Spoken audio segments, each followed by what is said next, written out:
आदाब नाज़रीन, हमारे मसाइल में आपका खैर मकदम है। मैं हूं तहसीन मुनव्वर। आज हम स्टूडियो से बाहर निकले हैं और हम ओखला इलाके में जमात इस्लामी हिंद के इस खूबसूरत कॉम्प्लेक्स में यहाँ पर मौजूद हैं। हमारे दरमियान 4 अहम शख्सियात मौजूद हैं और वही मौजू है हमारे मसाइल।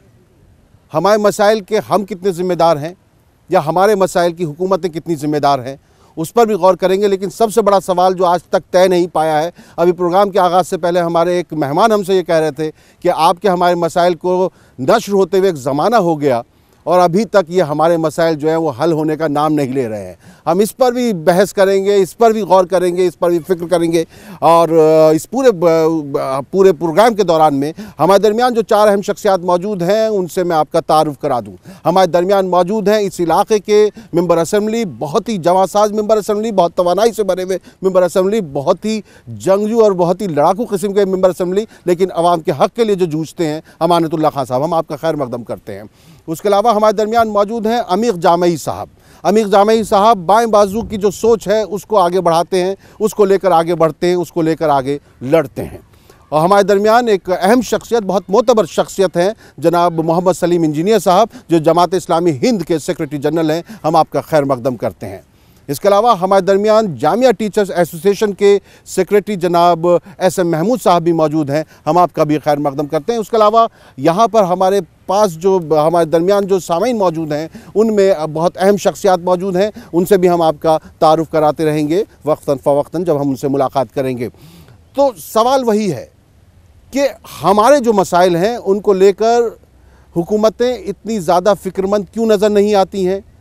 हम ख़ुद अपने इलाक़ों में जब अपने मसाइल को हल करने निकलते हैं तो हमें क्या परेशानियां दरपेश होती हैं।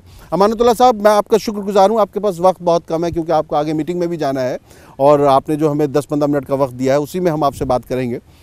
आपको क्या लगता है कि जब हमारे जो ये मुस्लिम इलाक़े वग़ैरह हैं, जब आप उनके मसाइल को हल करने निकलते हैं तो आपको क्या परेशानियाँ होती हैं और वो मसाइल क्या होते हैं ज़्यादातर? सबसे बड़ी परेशानी तो ये होती है कि जैसे ओखला है तो ओखला का इलाका मैक्सिमम इलाका अनऑथराइज इलाका है और यहाँ जब कोई सरकार की तरफ से कोई स्कीम, स्कूल्स हो, अस्पताल हो या मोहल्ला क्लिनिक हो या और कोई बारात घर वगैरह या पार्किंग की जब हम बात करते हैं तो हमारे पास सरकार की तरफ से कोई ज़मीन नहीं होती और जो ज़मीन है वो DDA के पास है और वो DDA के पास जो ज़मीन है वहाँ ओज़ोन है तो वहाँ कोई नक्शा पास नहीं हो सकता।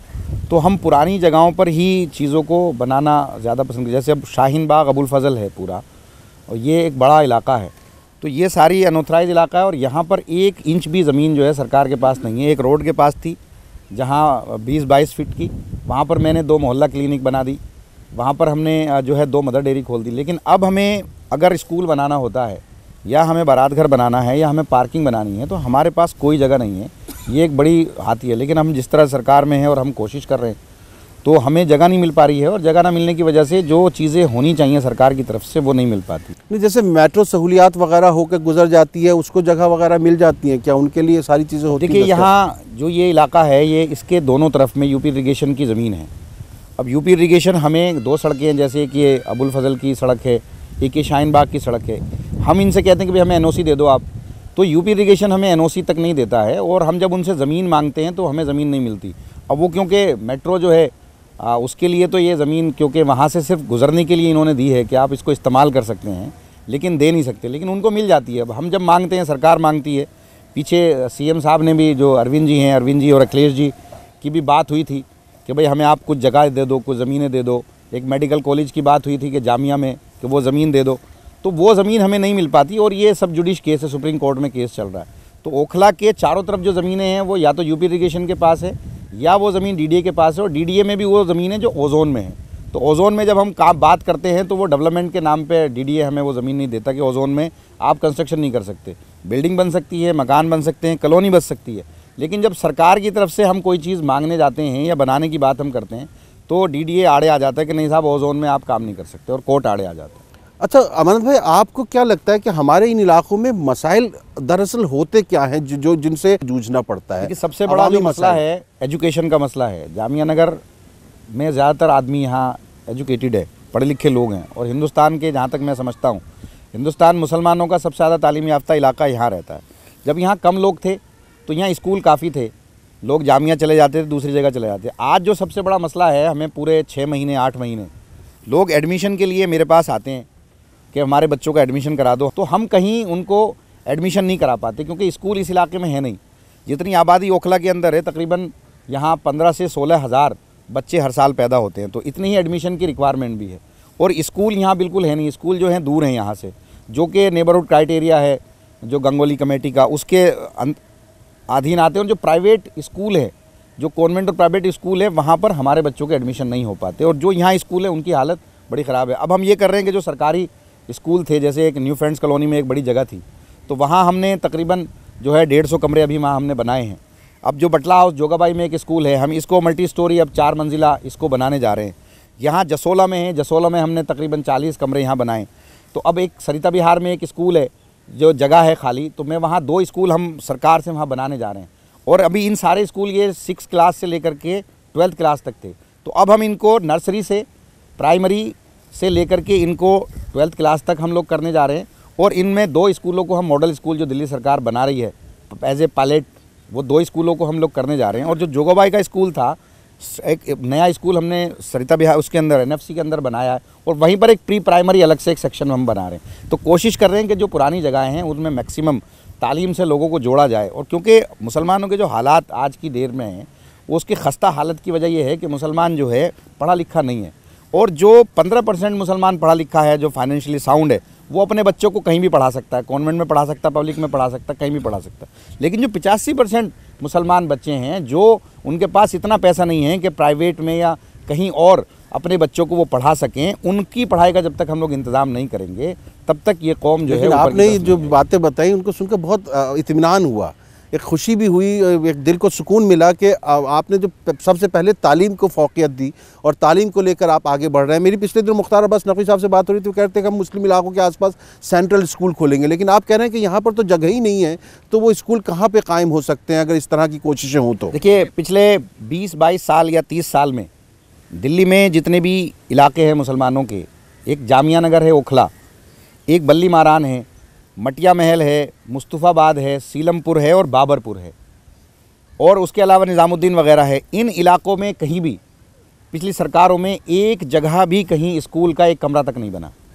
आबादी जहां बहुत कम थी, आबादी बहुत ज़्यादा बढ़ गई है।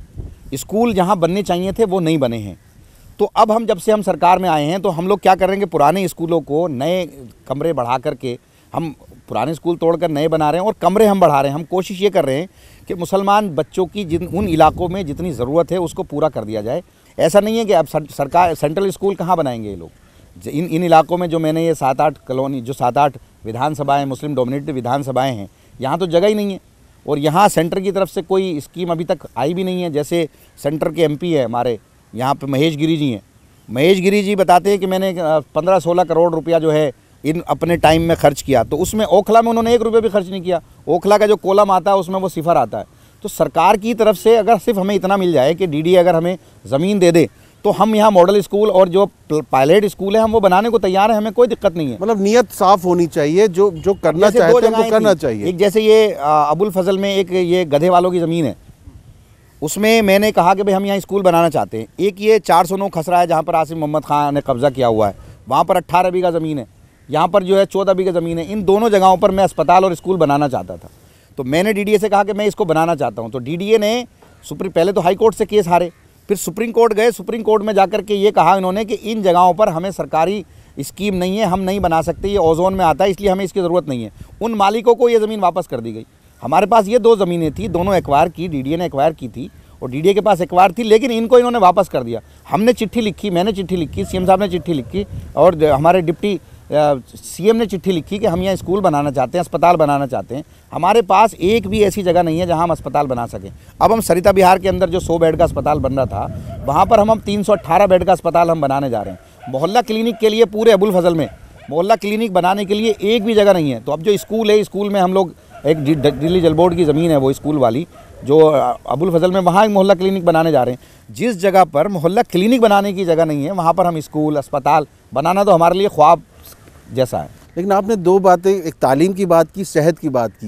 मुझे लगता है कि बहुत अहम चीज़ है कि आपने जो 2 अहम मसाइल हैं उनकी तरफ तवज्जो दी है। सलीम साहब, आपको क्या लगता है कि हमारे इलाकों में इस किस्म के कितने और इदारे ऐसे हों कि जो जहाँ पर लोग जो है हमारे जो लोग हैं, जो हमारे मुस्लिम जिनके मसाइल हैं वो हल हो सके? देखिए, बुनियादी तौर पर ये सरकारों की ज़िम्मेदारी है कि वो अपने सिटीजन्स के लिए, चाहे वो मुसलमान हों या कोई और हो, बिना किसी तफरीक के तालीम का इंतज़ाम करना और हेल्थ के और सेहत के लिए इंतज़ामात करना, ये बेसिकली हुकूमत की ज़िम्मेदारी है। बेशक, सही बात। लेकिन हम देख रहे हैं कि जो जितने सरकारी इदारे हैं वो हुकूमत की बेतवज्जोही की वजह से धीरे धीरे ख़त्म हो रहे हैं। सरकारी स्कूलों में अब बच्चे पढ़ना नहीं चाहते, माँ बाप भेजना नहीं चाहते, सब लोग प्राइवेट और कॉन्वेंट स्कूल्स में जाना चाहते हैं। तो एक तरफ तो ख़ुद हमारी भी ज़िम्मेदारी है, आवाम की भी, कि ऐसे स्कूल्स पर निगाह भी रखे, हुकूमत को अपनी ज़िम्मेदारी याद दिलाए। मगर ऐसा लग रहा है, और जो नई पॉलिसी हुकूमत की आई है पूरे मुल्क की सतह पर, वो तो बहुत ख़तरनाक किस्म की पॉलिसी तालीम के बारे में है, जिसमें आहिस्ता आहिस्ता सरकार अपनी ज़िम्मेदारी से हाथ खींच रही है और प्राइवेट हाथ में तालीम को और सेहत को देती चली जा रही है। तो ये तो इस मुल्क के लिए बहुत ज़्यादा ख़तरनाक चीज़ है। अब अगर मुसलमान और उनके इदारे, उनके NGOs या कुछ हमारे ऐसे MLA हजरात जो वाकई अपनी ज़िम्मेदारी समझते हैं, इनकी कोशिशों से अगर थोड़ा बहुत कुछ हो रहा है तो मैं समझता हूँ कि ये काफ़ी नहीं है और उस लेवल पे कर भी नहीं सकते लोग। आप NGOs या ऐसे जो इदारे हैं, तंजीमें हैं, वो इतने बड़े काम उस सतह पर नहीं कर पाएंगे। एक हद तक हमने यहाँ कोशिश की है, इस कैंपस में 2 स्कूल हैं, एक बड़ा हॉस्पिटल है, लेकिन जाहिर है कि ये सरकार का काम है और इतनी बड़ी ज़िम्मेदारी जो है वो ये आवाम की ज़िम्मेदारी नहीं है। लेकिन ये कि आवाम को चौकस रहने की ज़रूरत है, आवाम को अपने नुमाइंदे और सरकारों से बराबर सवाल पूछते रहने की ज़रूरत है कि उनकी ज़िम्मेदारी वो अदा करें और हमारी ज़िम्मेदारी, ये पहलू भी हमारा कमज़ोर है कि हम अपनी ज़िम्मेदारियों के अदा करने के ताल्लुक़ से भी हमारे अंदर बहुत गफलत पाई जाती है। इस इलाके में हम देख रहे हैं कि बहुत छोटी छोटी गलियां हैं और अनप्लान जो है वो चीज़ें बन गई हैं, तजावुज़ात बहुत हैं, लोग इंक्रोचमेंट बहुत ज़्यादा हो जाता है, सरकारी उस पर रोड पर कब्ज़ा हो रहा है। हम बाहर निकलते हैं तो हमारे अंदर वो जो सिविक सेंस होना चाहिए कि रोड का आधा हिस्सा जो है हमारा ट्रैफिक, गाड़ियाँ खड़ी हैं, रास्ता नहीं है, तो ये सब हमारे अपने अंदर भी वो मिजाज पैदा करने की ज़रूरत है। लेकिन एक बहुत ख़तरनाक रुझान जो हुकूमतों का है वो सेहत और तालीम से अपने आप को बरी करके उनको प्राइवेट हाथों में और इसको बिज़नेस बनाने की तरफ जो रुझान बढ़ा है, और प्राइवेट हॉस्पिटल्स जिस तरह से बढ़ रहे हैं और सरकारी हॉस्पिटलों का हाल जिस तरह से ख़राब होता जा रहा है, ये हमारे लिए बहुत ही अफसोस की बात है। लेकिन ये तो वो मसाइल हैं जो रोज़मर्रा के हैं, पानी, बिजली, सेहत, तालीम और दूसरे जो मसाइल हैं। लेकिन इस मिल्लत के सामने इससे ज़्यादा बड़े मसाइल हैं कि ये मिल्लत वाकई इस मुल्क में गौर करेंगे। नाज़रीन, वो बड़े मसाइल क्या हैं? हंसने नहीं देता, कभी रोने नहीं देता, ये दिल तो कोई काम भी होने नहीं देता। हम लौट कर आते हैं इस मुख्तसर वक्फे के बाद और फिर इस पर गौर करेंगे। अभी हमारे साथ और मेहमान जुड़ना बाकी हैं, लेकिन इस वक्फे पर जाने से पहले हम अमानत भाई से दरख्वास्त करेंगे, अगर उनके पास और वक्त हो तो एक थोड़ा सा और रुक जाएंगे, क्योंकि उन्होंने बहुत अच्छी बात शुरू की है और ये बात जो है दूर तक जानी चाहिए, लोगों को पता होना चाहिए कि इन इलाकों में क्या काम हो रहे हैं और क्या होने चाहिए। मगर इस मुख्तसर वक्फे के बाद हम लौट कर आते हैं।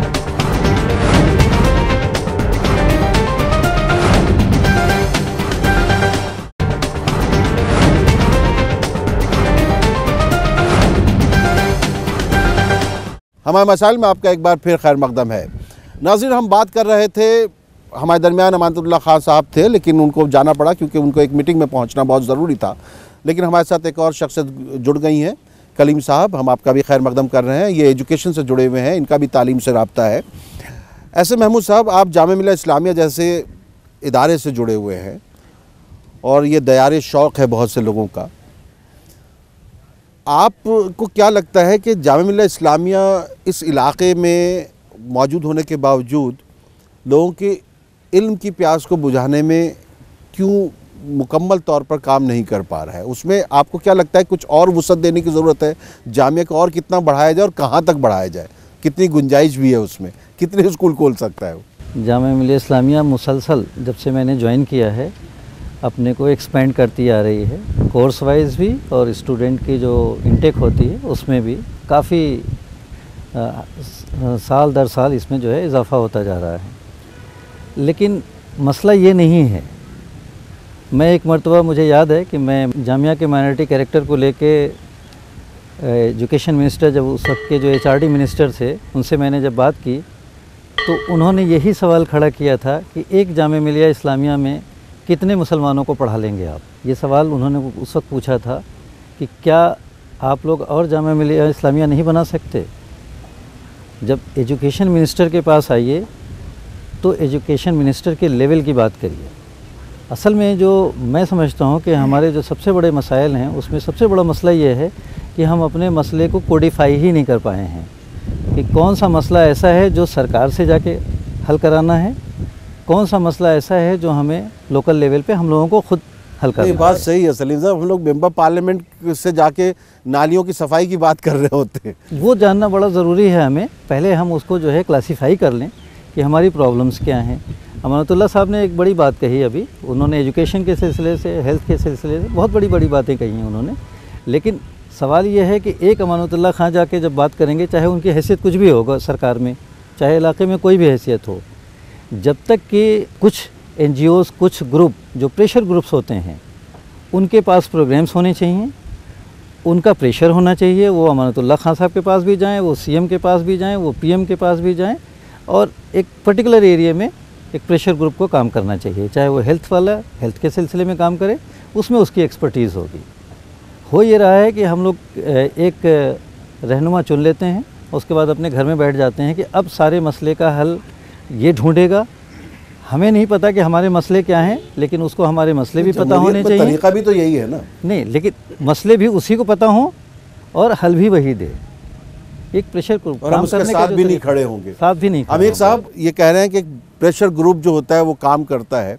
उत्तर प्रदेश में मुसलमानों की आबादी के लिहाज से हमारा एक नुमाइंदा जो है संसद में नहीं है, पार्लियामेंट में नहीं पहुंच पाया है। और उसके बाद हम बात करते हैं प्रेशर ग्रुप की, हम कहाँ से दबाव बना सकते हैं?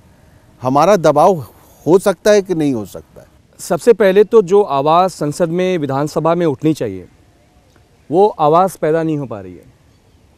अमानत इसलिए कुछ बोल पा रहे हैं क्योंकि वो संघर्ष से आया हुआ है, वो जामिया मिलिया का स्टूडेंट का पॉलिटिक्स करके आया हुआ है। हमेशा यूनिवर्सिटियां जो हैं मुल्क के लीडर पैदा करते हैं, बिल्डर पैदा नहीं करते हैं, लीडर यूनिवर्सिटियां पैदा करती हैं। अलीगढ़ मुस्लिम यूनिवर्सिटी, जामिया मिलिया इस्लामिया, एक मुझे समझ में नहीं आता ये वो कौन सा ग्रुप है, वो कौन सी चाल है कि पिछले 20 सालों में जामिया मिलिया से, अलीगढ़ मुस्लिम यूनिवर्सिटी से जो लीडरशिप निकलनी चाहिए थी, उसका गला वहीं पर दफन कर दिया गया। तो भाई साहब, विधानसभा में, लोकसभा में जो जाएगा, जिसे मुद्दे नहीं पता है, जो संघर्ष से नहीं आया है, जो नहीं जानता है कि उसको दानिश्वरी क्या चीज़ है, उसे कैसे लड़ना है, कॉन्स्टिट्यूशन क्या है, मुसलमानों को कोई सींग नहीं उगी है। मुसलमानों के भी वही राइट्स हैं जो बाकी हमारे देश के शहरी के हैं, लेकिन वो लोग लड़ना जानते हैं। आप नेतृत्व को, जो पढ़ा लिखा नौजवान है, इनमें से बहुत सारे लड़के नौजवान बैठे हुए हैं जो बहुत बड़े बड़े काम कर रहे हैं, अलग अलग मूवमेंट्स में काम कर रहे हैं, लेकिन आप उनको आगे नहीं आना देना चाहते हैं। तो जाहिर सी बात है कि आपके पास कोई आवाज़ पहले ही हमारे यूनिवर्सिटियों ने उनको ख़त्म कर दी है, और ये मुसलमानों का रोल है, सरकार का रोल नहीं है। आ जाइए शिक्षा पर।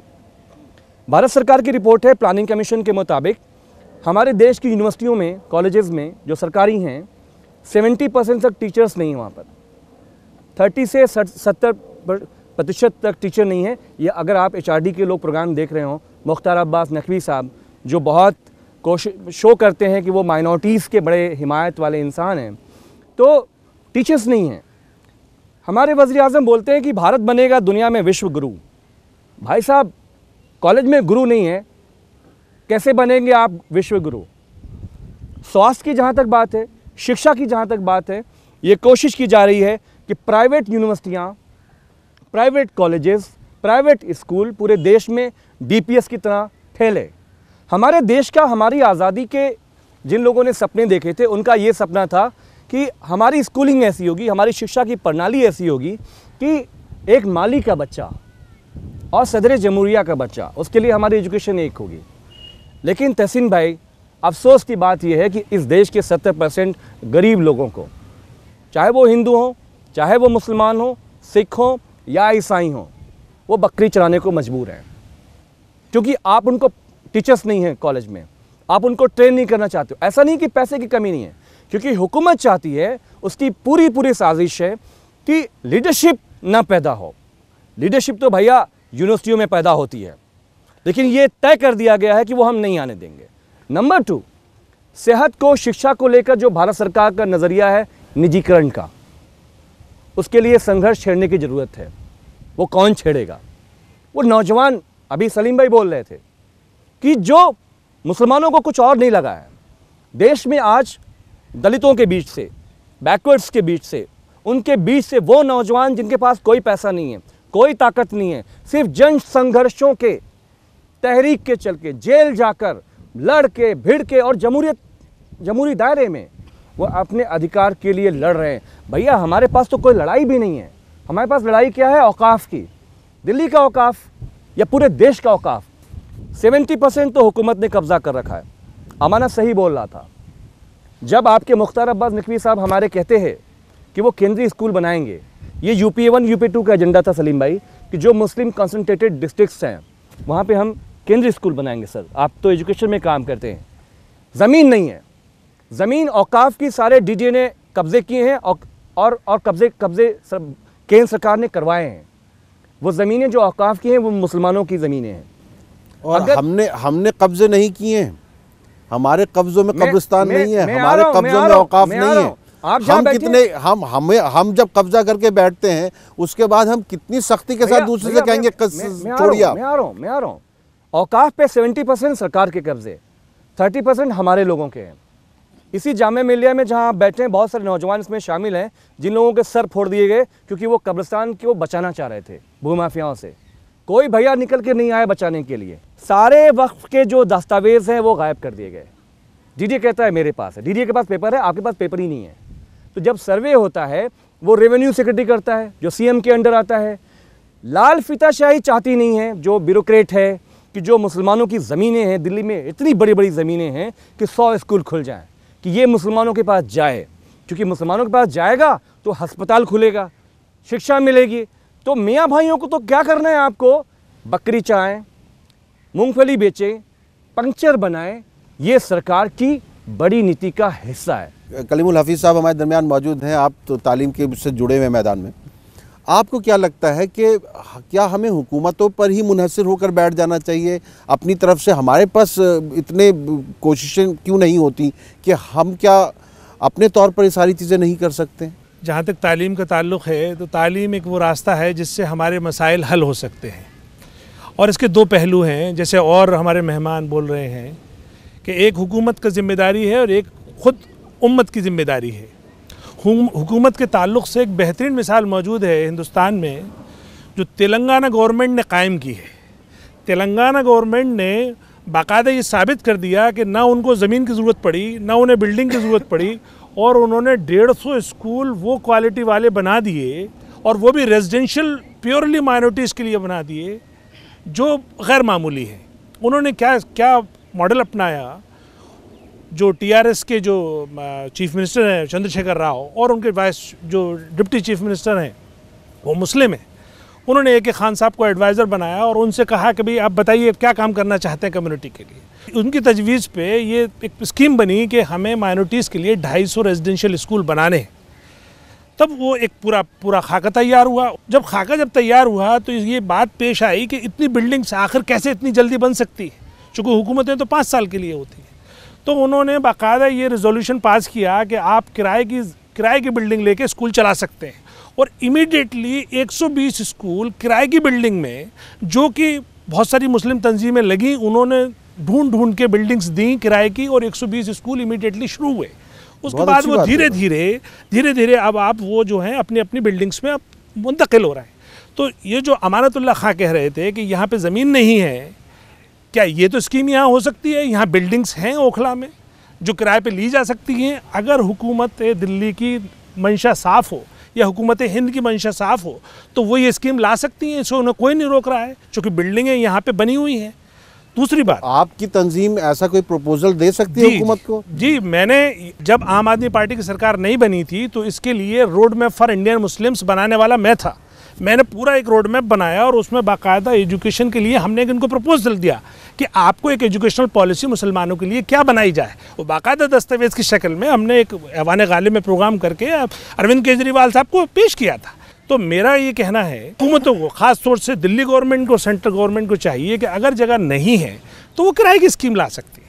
दूसरा एक और पॉइंट है, अभी मुख्तार अब्बास नकवी साहब ने अपने एक एडवाइज़र अपॉइंट किए हैं, पद्मश्री प्रोफेसर इकबाल हसनैन साहब। उन्होंने हुकूमत को ये बाकायदा मशवरा दिया है कि आप बजाय इसके कि और यहाँ की जो लोकल तंजीम को काम दें, आप क्यों ना तेलंगाना गवर्नमेंट में जो डिपार्टमेंट काम कर रहा है माइनॉरिटी एजुकेशन पे, उसी को ये काम दे दे। चूँकि सिर्फ उत्तर प्रदेश में हिंदुस्तान का तकरीबन 24% मुसलमान रहता है, तो मुसलमानों का जो असल हल है वो एजुकेशन है, और एजुकेशन भी क्वालिटी एजुकेशन। और आप यकीन मानेंगे तहसीन भाई, अगर आपका उधर गुजर हुआ हो हैदराबाद में, शानदार स्कूल बनाए उन्होंने, वो DPS और गोयनका और MIT के टक्कर के स्कूल बनाए, तो वो एक हल पेश है। नहीं, बहुत अच्छी बात कह रहे हैं ये कि दूर हैं तुझसे उजाले भाई, इल्म की शम्मा जला ले भाई, इल्म की चाबी से ही खुलते हैं तेरी तकदीर के ताले भाई। हम लौट कर आते हैं इस मुख्तसर वक्फे के बाद और इसी पर बात करेंगे और देखना चाहेंगे हम सामीन के बीच जाकर कि उनके भी अगर कुछ सवालात हैं तो उस पर भी हम गौर करेंगे, मगर इस मुख्तसर वक्फे के बाद हम लौट कर आते हैं।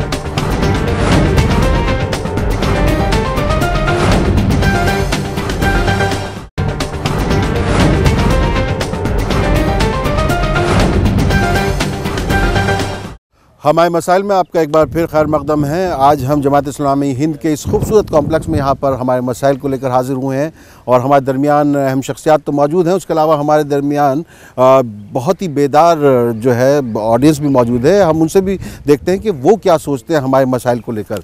आपका क्या नाम है? सुल्तान अहमद। सुल्तान साहब, आपको क्या लगता है हिंदुस्तान में तालीम, सेहत, उसके अलावा भी हमारे और मसाइल हैं, या सबसे पहले हमको तालीम पर ही गौर करना चाहिए? ज़रूरी है। सबसे पहले अल्लाह कह रहा है कि वो उसको जाहिल पसंद नहीं है, इकरा सबसे पहले पढ़ना है हमें। हम लोग पढ़ते क्यों नहीं है? अब ये हमारी अपनी कमी है, हमारे बड़ों की कमी है। अब उर्दू को ले लीजिए कि जब हम पढ़ते थे तो हम 6th क्लास में जब गए थे स्कूल में, तो हमारे एक मौलवी साहब हमें उर्दू पढ़ाते थे, लेकिन उन्होंने कभी ये कोशिश नहीं की, कभी 1 घंटा भी हमें 1 साल में उन्होंने अगर खुशखत करा देता ना कहीं राइटिंग में, तो आज हम बेहतरीन उर्दू लिखना जानते हैं। वो हमसे ये कह दिया करते थे, एक मौलवी भी थे और वो आलिम भी थे और वो मास्टर भी थे हमारे, कि बस नकल करके आ जाना पेपर की, 33 नंबर दे दूँगा मैं। आज भी हमारे बड़े जो हैं वो मुफक्किर बहुत हैं कि उर्दू के फ़रोग़ के लिए काम हो, लेकिन काम नहीं हो रहा, फ़िक्र बहुत है। कलीम साहब, फ़िक्र बहुत है, काम नहीं हो रहा है। बहुत सही फरमाया, और ये मैं इनसे सुल्तान भाई से एग्री करूँगा। कौम की भी हमारी जिम्मेदारी है कि हम ज़मीन पे काम शुरू करें, और काम शुरू करने के लिए हमें एक चाहे छोटे लेवल पे ही सही इदारे साजी की ज़रूरत है, और इदारे साजी के साथ क्वालिटी एजुकेशन की ज़रूरत है। जब क्वालिटी एजुकेशन होगी और हमारा इदारा होगा तो ये सब चीज़ों का हल होगा जो अभी सुल्तान भाई कह रहे हैं। बात यह कि हमारा देश सेकुलर स्टेट है, यहाँ पे जमहूरियत है, हर इंसान को बात कहने का हक है, बिजनेसमैन बनने का हक है, नेता बनने का हक है। बात यह है कि कॉन्स्टिट्यूशन को समझने की, समझ के डेमोक्रेटिक राइट्स के लिए लड़ने की बात है। वो समझ आपकी कहाँ बनती है? वो ट्रेनिंग आपकी यूनिवर्सिटियों में होती है। आप बिजनेसमैन बनते हैं तो उसके लिए आप MBA करते हैं, आप उसके लिए जाके आप कुछ और अलग कोर्स करते हैं, आप इकोनॉमिक्स के लिए विदेश जाते हैं। एक यूनिवर्सिटी की बात नहीं है, पूरे देश में जितनी यूनिवर्सिटियां एक कॉलेज पॉलिटिकल लर्निंग का क्यों ना बना दिया जाए? जैसे इंजीनियरिंग कॉलेजेस हैं, मेडिकल कॉलेजेस हैं, यहाँ पर आदमी डॉक्टर बनने जाएगा, इंजीनियर बनने जाएगा, कहीं पर मैनेजमेंट का ट्रेनिंग बनने जाएगा, वहाँ पर वो यूनियन या पॉलिटिक्स सीखने तो नहीं जा रहा है ना। जब यूनियन सब चीज़ की बनती है, टीचर्स एसोसिएशंस बनती है हर यूनिवर्सिटीज़ में, या आप किसी कंपनी में जाएंगे वहाँ पर भी कोई यूनियन बनेगी, आपके डिपार्टमेंट की यूनियन बन रही है, आपके फैकल्टी की यूनियन बन रही है, तो यूनिवर्सिटी की यूनियन क्यों नहीं बने? मेन बात क्या है, एक बार मैं जोड़ दूँ बात। आपने कहा कि स्टूडेंट यूनियन नहीं बनेगी, तो क्या पुजारी आदित्यनाथ जी संसद में जाएंगे? देश का नौजवान जब ट्रेंड होकर जाएगा अपने मुल्क के लिए, अपनी समस्याओं को एक स्टूडेंट जो जानता है, वो मैं नहीं जानता हूँ क्योंकि मैं अब यूथ में हूँ, जो जामिया में पढ़ रहा है या किसी भी यूनिवर्सिटी में पढ़ रहा है, मैं कह रहा हूँ कि पूरे देश में स्टूडेंट यूनियन होनी चाहिए। और जो लोग रोड़ा अटकाते हैं वो कौम के मुसलमानों के सबसे बड़े दुश्मन हैं। महमूद साहब, आप कुछ कहना चाहेंगे इस स्टूडेंट यूनियन को लेकर? मैंने हमेशा इस बात को सपोर्ट किया है, प्रेस में भी, पब्लिक में भी, और जामिया मिलिया इस्लामिया के एक ज़िम्मेदार होने के नाते भी मैंने ये बात कही है ओपनली कि स्टूडेंट यूनियन ज़रूर होनी चाहिए। वो सिर्फ इसलिए नहीं कि स्टूडेंट कोई लीडर बनाना है, हमें कोई अलग डिपार्टमेंट बनाना है और सीखना है, लीडरशिप के लिए नहीं। लीडरशिप तो बाय डिफ़ॉल्ट आएगी। जो अमीर साहब ने ये बात कही कि जो स्टूडेंट के इनके जो प्रॉब्लम्स हैं इस एज में, मेरे लिए ये 50 साल की उम्र में ये समझना बहुत मुश्किल है कि ये क्लासरूम में क्या प्रॉब्लम फेस कर रहा है स्टूडेंट। जो क्लासेस में हम पढ़ाना चाह रहे हैं, सिलेबस हम डिसाइड करते हैं, लड़का समझ रहा है कि फील्ड में रिक्वायरमेंट कोई और है, वो भी स्टूडेंट यूनियन कोई एक वॉइस होती है। इंडिविजुअल स्टूडेंट बात करने से घबराता है, डरता है, तो वो जो एक उसको स्पेस देना है बात करने का, वो स्पेस जो है पर्सनालिटी डेवलपमेंट भी होना चाहिए। पर्सनालिटी डेवलपमेंट है। डेमोक्रेटिक प्रोसेस में यूनियन तो खैर ज़रूरी आज है। आप जिन मुस्लिम कायदीन पे फ़ख्र करते हैं, चाहे वो आरिफ मोहम्मद खां हों, उनकी विचारधारा अब अलग हो सकती है, चाहे वो मोहम्मद अदीब साहब हों, चाहे वो प्रकाश कारात हों, आज़म खां साहब हों, ये चाहे आज के कन्हैया जैसे नौजवान हों, आज देश जब उन पे रश कर रहा है वो इसलिए कर रहा है कि नेता यूनिवर्सिटियां पैदा करती हैं, बिल्डर पैदा नहीं करते हैं। चलिए, बहुत अच्छी बात कही है। मैं आपकी तरफ आ रहा हूँ। मेरा सवाल चारों फजला से है और ख़ास तौर से इंजीनियर सलीम साहब से है। जैसे आज़ादी के बाद से लेकर अब तक ये बात कही जा रही है कि मुसलमानों के मसाइल तालीम से जुड़े हुए हैं और तालीम में ज़वाल की वजह से मुसलमान परेशान हैं। लेकिन जब नबी करीम सल्लल्लाहु अलैहि वसल्लम मक्का में थे तो सिर्फ 18 लोग पड़े हुए थे, जब मदीना गए तो ये तादाद 7 हो गई। तो आपको नहीं लगता कि ये गलत नारा है जो दिया जा रहा है आज़ादी के बाद से? तालीम के अलावा डिटर्मिनेशन और हमारे अंदर ईमान, तकवा, अखलाक, ये सारी चीज़ें ज़्यादा ज़वाल का सबब हैं। तालीम का जो नारा दिया जाता है, आपको मसला मालूम है तालीम है, तो हल क्यों नहीं हो रहा है? ये भी तो बहुत बड़ा सवाल है। सलीम साहब, ये कह रहे हैं कि तालीम को जिस तरीके से पेश किया जाता है कि बहुत बड़ा मसला है, वैसी बात नहीं है। ये कह रहे हैं कि जो हमारे अंदर जो अखलाक होना चाहिए, जो अखलास होना चाहिए, हम कहते हैं कि मुसलमानों पर बड़ा जुल्म हो रहा है, क्या वाकई मुसलमान हैं हम? इस्लाम में तालीम जो है वो सिर्फ कोई स्किल सीख लेने का नाम नहीं है, या ये कि तालीम का मकसद दौलत कमाना नहीं है। इस्लाम के मुताबिक तालीम और तरबियत ये दो चीज़ें हैं, और ये तब होता है जब सही माने में इस्लाम का शऊर भी हो, इस्लाम की तालीमात भी हों, और इस्लाम जैसा इंसान बनाना चाहता है वैसा इंसान हम बनने की हम कोशिश करें। तो इसका कुछ काम तो वो है जो हमारे सरकारी स्कूल और कॉलेजेस में होता है, और वो चीज़ वहाँ नहीं हो सकती। लेकिन इसके अलावा जो चीज़ वहाँ नहीं हो सकती उसका इंतज़ाम करना, उसका नज़्म करना, ये हमारी अपनी ज़िम्मेदारी भी है। लेकिन आज हम जो देख रहे हैं पूरे मुल्क में, आज तो इस मुल्क के वजूद पर ही एक ख़तरा पैदा हो गया है कि ये मुल्क अब डेमोक्रेसी के रास्ते पर चलेगा या यहाँ पर फासिज़म आ जाएगा। अब यहाँ पर असेंबली और पार्लियामेंट में किस तरह के लोग आएंगे और कैसी भाषा वहाँ बोली जा रही है। अब ये देखा जा रहा है कि ये वोटर जो है हमारी पार्टी का है या दूसरी पार्टी का है। अगर किसी इलाके ने किसी पार्टी को वोट नहीं दिया है और वो सरकार में है तो वो उस तरह से उनके साथ भेदभाव पहले नहीं देखा जाता था तो कि ये सब इसने हमको वोट दिया है, इस इलाके में काम करना है, ये इलाके हमने काम नहीं किया, हम उस इलाके में नहीं काम करना है। पहले हमेशा भी होता रहा है ये। तो मैं आज पूरे देश में देख रहा हूँ कि एक मोदी साहब को नाम लेके सारा काम चल रहा है। मोदी साहब इस देश की समस्या नहीं है, इस देश की समस्या वो सिस्टम है जिसने मोदी साहब को पैदा किया है। और इससे पहले जो लोग तख्तनशी थे उनका कंट्रीब्यूशन इस देश को बर्बाद करने में, इस लोकतंत्र के परखच्चे उड़ाने में, हमारी जमहूरियत को दांव पे लगाने में कोई कमी नहीं की है। बिल्कुल 80 जो ज़िला हैं मुसलमानों के जहाँ पे उनकी सबसे ज़्यादा आबादी है, वहाँ पे जाइए तो आपको वहाँ पे चूरन की दुकान मिलेगी, परचून की दुकान मिलेगी। सारे इंडस्ट्री जितने, यूपी का एग्जाम्पल ले लीजिए आप, मेरठ का इंडस्ट्री जिसमें मुसलमान वर्कर्स का बड़ा रोल हुआ करता था, जो स्मॉल स्केल में बहुत बड़ी ताकत थी वो।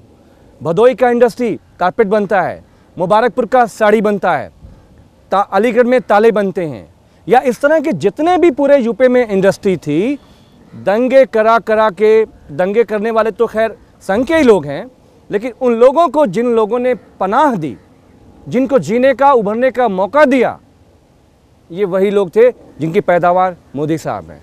तो हमारी लड़ाई, मेरा ये मानना है कि मुसलमान नौजवान हो या इस देश का नौजवान हो, उसको किसी भी पॉलिटिकल पार्टी से कोई उम्मीद करने की कोई ज़रूरत नहीं है।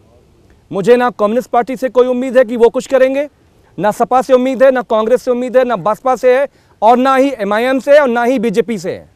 देश के युवाओं को अपने जमहूरी राइट्स के लिए अगर वो जेल जाने को तैयार हो, लाठी खाने को तैयार हो, रासुका लगाने को तैयार हो, बेगर स्केल लगाए हुए कोई लड़ाई नहीं लड़ी जाएगी।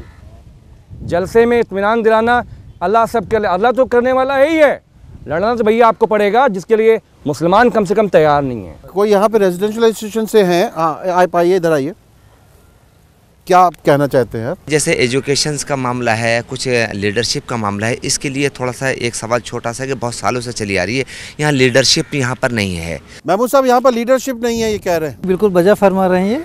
इनका सवाल है बड़ा वाजिब है, और मैंने तो जैसे पहले अर्ज़ किया कि मैं पूरी तरह से इससे इत्तेफाक रखता हूँ कि यूनिवर्सिटी में स्टूडेंट को स्पेस, पॉलिटिकल स्पेस या डेमोक्रेटिक स्पेस मिलना चाहिए। मैं हमेशा इसके हक़ में रहा हूँ।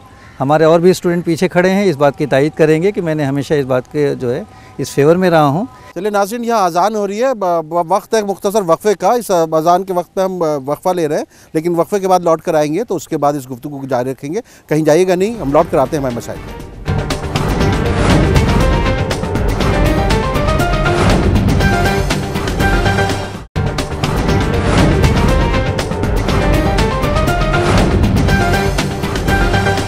हमारे मसाइल में आपका एक बार फिर खैर मकदम है। आज हम जामिया मिल्लिया इस्लामिया के करीब वाक़ जमात इस्लामी हिंद के इस खूबसूरत कॉम्प्लेक्स में मौजूद हैं, और हमारे दरमियान बहुत से लोग भी मौजूद हैं जो अपने सवालात का सिलसिला जारी रखे हुए हैं। कलीमुल हफीज़ साहब, आप लोग जब सरकारी और पब्लिक स्कूल को डिवाइड करते हैं, एक सरकारी स्कूल एक पब्लिक स्कूल, आपको ऐसा नहीं लगता कि एजुकेशन सिस्टम में इतना बड़ा फॉल्ट है कि आपका सरकारी स्कूल का 6 दायरा है? Navyug school, central school, MCD school, Navodaya school और पता नहीं क्या क्या स्कूल। तो आप लोग कभी ये डिफ़ाइन करते हैं कि ये नवोदय स्कूल किस गरीब के लिए है, सेंट्रल स्कूल किस गरीब के लिए है, MCD का स्कूल किस गरीब के लिए है?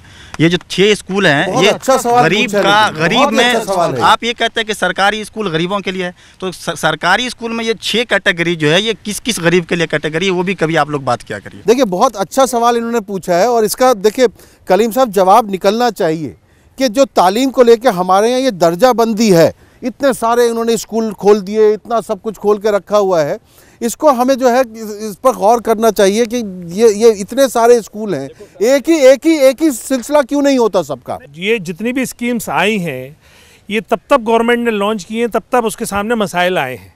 उसके बाद जब गांव का मसाइल आया तो उन्होंने नवोदय विद्यालय लाए, जब सेंट्रल गवर्नमेंट एम्प्लॉयज़ का इशू आया तो सेंट्रल स्कूल लेकर आए। असल तो हल यही है कि हमें अपने घर को जाके संभालना होगा। हमारा घर हमने चूँकि संभालना छोड़ दिया था, इसलिए आज हम ज़लील ख्वार हो रहे हैं। और वो घर क्या संभालना है? हम जैसे लोग जो तालीम के एरिया में काम कर रहे हैं, अब जहाँ जहाँ कस्बों में, गाँवों में, छोटे छोटे शहरों में जहाँ मुस्लिम आबादी रहती है, वहाँ जाके तालीम पर काम करें, और वहाँ पे जो भी सरकारी मराहत हासिल है, सरकारी कोई इदारा हासिल है, मौजूद है, उसमें एडमिशन कराएं। अगर सरकारी नहीं है तो ये हमारी खुद एज ए मुसलमान हमारी ज़िम्मेदारी है कि हम इदारा कायम करें, और वहाँ कायम करके दीन और दुनिया, यानी जो सर सैयद अलैहिर्रहमा की जो तहरीक थी ना, एक हाथ में साइंस और एक हाथ में कुरान, उसी को लेके फिर चलना होगा।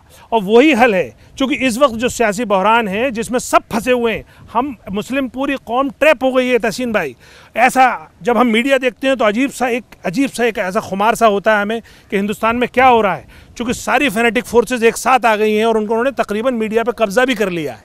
इसलिए माहौल एकदम गर्म से और गर्म तर होता चला जा रहा है। मेरी समझ में तो ये है कि अब सिर्फ मुसलमानों को ये चाहिए कि आराम से बैठ के अपने ये सियासी बहरान को देखें दर्शक बन के, और नेक्स्ट 5 to 10 ईयर्स अपने कौम पे लग जाएं और उनके मसले को हल करें। कलीम साहब, वो तो वैसे ही सो रहा है, आप उसे और आराम से बैठने नहीं, मैं सोने की बात नहीं कर रहा हूँ, मैं कह रहा हूँ 5-10 साल तक बहरान देखता रहे, लेकिन अपने आप को मजबूत नहीं करना है। अब मैं आखिर में हूँ, सबसे मैं मुख्तसर ही लेना है जी। जब ये डेमोक्रेटिक स्ट्रक्चर ख़त्म हो जाएगा ना, जब ये कॉन्स्टिट्यूशन चेंज हो जाएगा ना, ये स्कूल लेके क्या करोगे आप?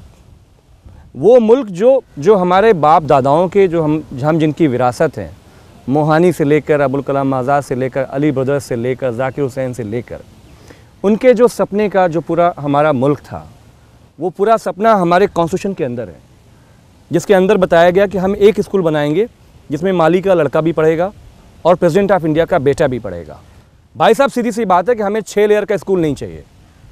हमें 1 इंडिया अगर मोदी साहब बोल रहे हैं, आपके चैनल के ज़रिए अगर बात जाए बड़े लोगों तक, जो हुक्मरान हैं, जो इस वक्त कायदीन हैं, भाई साहब 1 इंडिया अगर आप बात करना चाह रहे हो तो पहले पूरे देश के लोगों के लिए 1 स्कूल बनाओ। लेकिन सवाल ये है कि जिन गरीब लोगों को लड़ना है उनके बीच में कोई लड़ाई नहीं है, और बहुत प्लान तरीके से इनको क्या थमा दिया गया, लव जिहाद, ट्रिपल तलाक, शरीयत पे हमला, ख़त्म हो रहा है इस्लाम, कुरान ख़त्म हो रहा है। भाई साहब, कुरान का ज़िम्मा, शरीयत का ज़िम्मा अल्लाह रब्बुल करीम ने रखा है।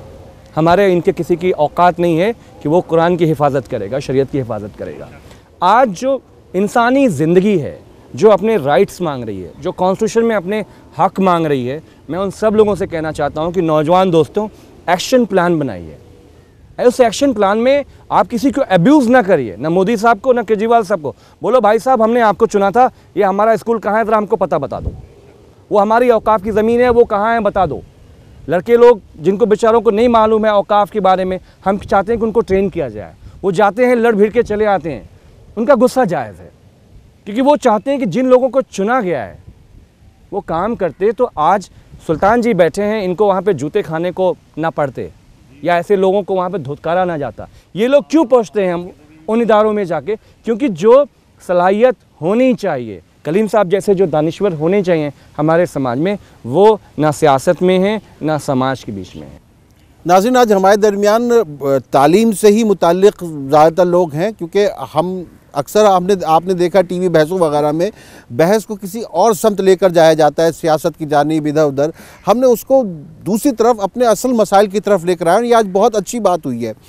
महमूद साहब, आप जामिया मिल्लिया इस्लामिया में उस्ताद हैं, सलीम साहब भी टीचर हैं, मैकेनिकल इंजीनियर आप हैं, और आपको क्या लगता है कि आज की तालीम जो है आपको कैरियर दे रही है, आपको मुस्तकबिल नहीं दे पा रही है? मुझे ऐसा लग रहा है कि आप जो है इंजीनियर, डॉक्टर, सब कुछ तो बन जाते हैं, लेकिन आप जो है आगे ज़िंदगी को मजबूती से पकड़ कर नहीं रख पा रहे हैं। क्या आप ऐसा समझते हैं?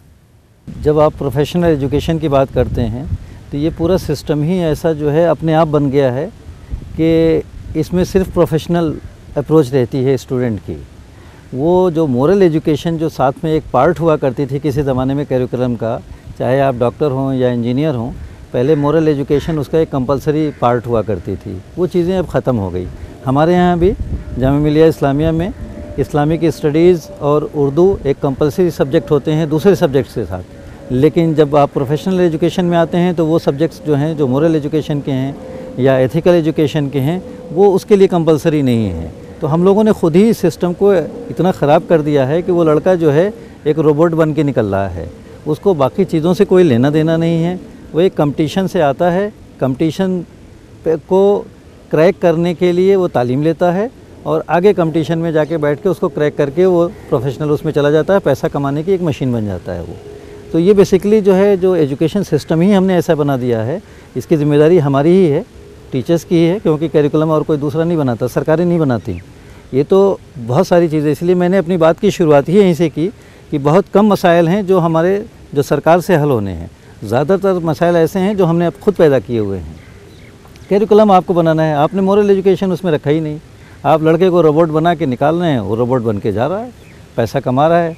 पैसा दे के अगर प्राइवेट एजुकेशन ले रहा है तो वो पैसा कमाएगा जब इंडस्ट्री में जाएगा या कहीं नौकरी में जाएगा। तो इस सिस्टम को बिगाड़ने वाले हम लोग हैं, सरकार ने नहीं कहीं कहा कि पैसा लेके एडमिशन दिया। सलीम साहब, हमने एजुकेशन पे भी बात की, सेहत पर भी बात हुई है, लेकिन हमारे जो मसाइल हैं वो ये दिखाए नहीं जा रहे हैं, इस पर कोई बात बिल्कुल नहीं हो रही है।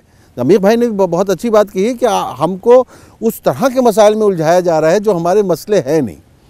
वो मसले हमेशा मौजूद रहेंगे। आप जो इस तरह इंटरकास्ट, इंटर रिलीजन मैरिजेज हो रही हैं वो पहले भी होंगी, अब आप उसे लव जिहाद कह लीजिए या कुछ कह लीजिए, ये रुकने वाली चीज़ें नहीं हैं। उनको आप कुछ भी नाम दे के एक तोहमत लगा दी जाए या ट्रिपल तलाक कह के आप पे तोहमत लगा दी जाए, हम इनमें क्यों उलझ रहे हैं? असल जो मसाइल हैं और जो हुकूमत की ज़िम्मेदारियां हैं जब वो अदा नहीं कर पा रहे हैं और उसमें नाकाम हो रहे हैं, तो उससे लोगों का ध्यान हटाने के लिए वो कुछ आर्टिफिशियल ऐसे चीज़ें क्रिएट करके और उसमें आवाम को उलझाना चाहते हैं। अभी अगर हम इस मुल्क को एक बड़े मकान की मिसाल से समझें जिसमें बहुत सारे कमरे हैं, उसमें एक कमरा हमारा भी है जिसमें मुसलमान रहते हैं, तो हम कोशिश कर रहे हैं कि हमारे कमरे में नल ठीक हो, बिजली ठीक हो, कुछ और सुविधाएं आ जाएं और कुछ सहूलतें वहाँ पैदा हो जाएं, हमारा कमरा ठीक ठाक हो, रोशनदान अच्छा हो, हवा आए। जी, मगर मैं ये कहना चाहता हूँ कि उस मकान की, पूरे मकान की बुनियादें हिल रही है, वो मकान अब गिरने के करीब है। तो आप मकान सजाने के बजाय अब इस पूरे मुल्क को बचाने की फ़िक्र कीजिए, और मुसलमान की हैसियत में आपकी ये ज़िम्मेदारी है। ये इस मुल्क की बुनियाद हमारा दस्तूर और संविधान है, जिसमें कहा गया कि सब बराबर हैं, सबको आज़ादी है, सबको अपने मज़हब की आज़ादी है। यहाँ कोई मज़हब बड़ा और छोटा नहीं है, राज्य का, स्टेट का कोई मज़हब नहीं है, किसी के साथ भेदभाव नहीं होगा, इंसाफ होगा, हर एक के साथ जस्टिस किया जाएगा। ये जो बुनियादें हैं, इन बुनियादों को आज सबसे बड़ा ख़तरा पैदा हो गया। तो जिस तरह मुसलमानों ने इस मुल्क को आज़ाद कराया, इस मुल्क को बनाया, अब हमारी ज़िम्मेदारी और बढ़ जाती है मुसलमान की हैसियत में कि सिर्फ़ हम अपनी फ़िक्र की करने के बजाय अब इस मुल्क को फिर से हमारी कुर्बानियों की ज़रूरत है कि ये मुल्क बचेगा या नहीं बचेगा, इस मुल्क में भाईचारा और मोहब्बत रहेगी या नफ़रत की बुनियाद पर यह मुल्क फिर तकसीम हो जाएगा। तो आज मैं समझता हूँ इस दस्तूर की, जो हमारे आइन की जो बुनियादें हैं, उन बुनियादों को बहुत बड़ा ख़तरा पैदा हो गया है। और यही इस वक्त सबसे बड़ी तरजीह मेरे ख़्याल में ये है कि यहाँ पर न सिर्फ मुसलमानों को बल्कि तमाम हिंदुस्तान के शहरियों को और मुसलमानों को उनके साथ मिलकर इस मुल्क को बचाने की फ़िक्र करनी चाहिए। आगे का जो मुस्तकबिल नज़र आ रहा है इस मुल्क का, वो बहुत खौफनाक हमको नज़र आता है। अमीर भाई, अब आपका आना इसलिए ज़रूरी हो गया, मैं तो अंजाम रखना चाहता था। मुसलमानों से फिर कुर्बानी मांगी जा रही है। ईद उल अज़हा पर तो हम दे ही देते हैं, लेकिन यहाँ पर जो ये कुर्बानी मांगी जा रही है, उसी से कहीं जाके कुर्बानी दे सकता है। क्योंकि ये जंग अगर 80 और 20 के दरमियान की अगर बना दी गई है, तो उसमें मुसलमान कुर्बानी देके मतलब और पिस नहीं जाएगा, उसको कोई रास्ता निकालना है ना यहाँ से। देखिए, मेरा ये मानना है कि जमहूरियत, सेकुलरिज्म बचाने के लिए मुसलमानों से अपील करना कि आप ही का हक़ है, मैं इस बात को नहीं मानता हूँ। मुसलमानों ने हमेशा इस देश को सेकुलर स्टेट बनाने में हमेशा अपना रोल प्ले किया है। आज ज़रूरत है कि जो अपने आप को बहुसंख्य कहते हैं, जो अपने आप को कहते हैं कि हम राम के बच्चे हैं, उन पे ये फ़र्ज़ आयद है कि वो इस मुल्क के दस्तूर को बचाएं।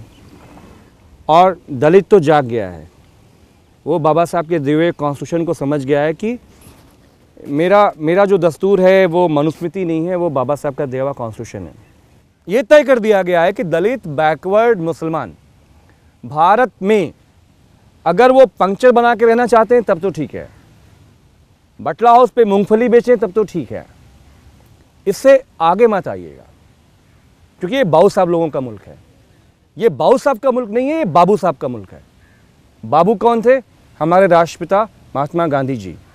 महात्मा गांधी जी को जामिया मिलिया आंदोलन की जननी थी, उसने जामिया मिलिया ने बेस दिया था। सलीम भाई का उस बात से जोड़ के कहना है कि जब हमने स्वतंत्रता संग्राम में, बगावत में, इनकलाब ने, भारत के मुसलमानों ने इस जामिया में बैठकर उसका नेतृत्व किया, तो आज हमारे चाहे दस्तूर पे ख़तरा हो, हमारे मुल्क पे ख़तरा हो, दलितों के ऊपर हमले हों, पिछड़ों पे हमले हों, मुसलमानों पे हमले हों, मुसलमान पीछे नहीं रहेगा। चलिए, बहुत अच्छी बात कह रहे हैं। ये कह रहे हैं कि जो आज जो बात निकल कर आ रही है, देखिए तालीम से शुरू किया हमने, सेहत पर आए, लेकिन उसके बाद फिर हम हिंदुस्तान के उन मसाइल की तरफ चले गए जिनमें हमको उलझाया जाता है।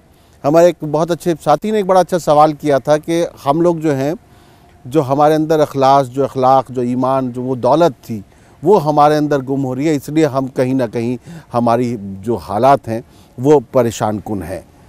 बहुत कम ही नज़र आया मुझे अखलास लोगों में, ये दौलत बढ़ गई शायद बहुत ही ख़ास लोगों में।